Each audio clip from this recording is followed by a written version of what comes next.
what do you think so far? You've already kind of had him in some limited practices since school started, right? The whole team. Yes, and you know the rules for September have changed, and I don't know if everybody's aware of that, but last year and before that, we were able to work with our players from the first day of school on. You know, generally you don't want to do anything in the first week of school. There's a lot going on for those guys academically, and freshmen have a lot of different meetings, etc.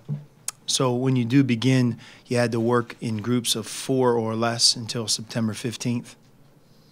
And then after September 15th, you had, I guess, a brief window of a couple-week period of time to do team workouts and then go into the season. Now you're allowed to work as a team from day one. And we chose to do that more. I think it's a great rule.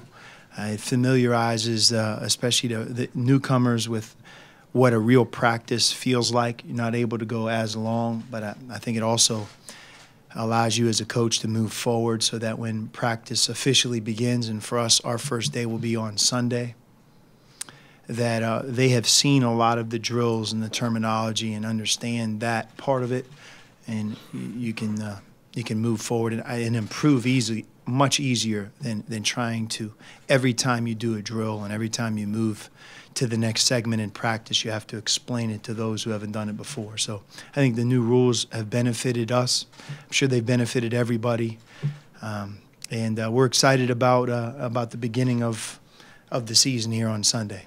What's the process for bringing Ray Smith along the right way to get him up to speed? Well, Ray's done a great job himself. It's not easy to overcome a season-ending injury, and he's done it in back-to-back years. You know, his senior year of high school, he missed while he rehabbed his first torn ACL, and then, as you guys know, he went through the red-blue game, and I think it was the week after he went down. So a year ago at this time, he was right where he's at now. But he's done a great job. You know, if there's an advantage that he had, it's that he had done it before in terms of rehab, so he knew protocol, how important leg strength was, and he's really done everything that we've asked of him. What he just can't control, and none of us can, is that he hasn't played basketball in a couple of years, and you know, all of us hope that now that he's had both knees repaired, that he has a clear and bright future, and it certainly seems that way. Watching him move, running, jumping. He got sore, which was expected as he did more, but that has gone away. And so for us, he's like everybody else, except we're going to be well aware of when he gets fatigued. That's when he's at the most risk here early on.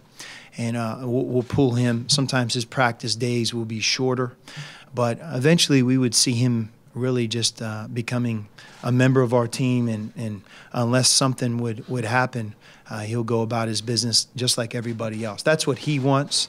I think there's almost a tug of war right now in that us holding him back some. Clearly, Ray wants to be treated like everybody else. But you know, he ran our mile, for example, on the track. He's been a part of our team workouts. He's lifted weights, skill instruction he's really been doing since the summer. So knock on wood, hopefully he'll be with us for the entire year, and more importantly, that he can have a great stretch of health for himself. So has he been cleared for full contact yet already? Or? You know, I think officially that's going to happen this weekend, meaning he has a doctor's appointment where they're going to really take a look at him.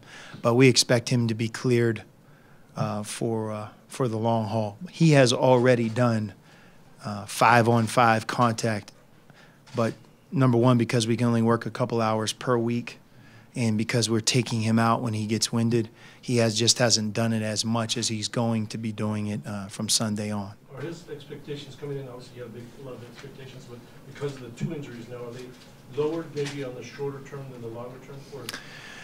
You know, that's the process I think all of us have to work through. You know, I think I don't believe Ray's goals have changed at all, and they shouldn't. But look, when you miss 2 seasons in a row, no matter who you are or where you're at in your career, you're not gonna be at your best when you first begin to play, especially when that transformation goes from your junior year of high school to your second year of college.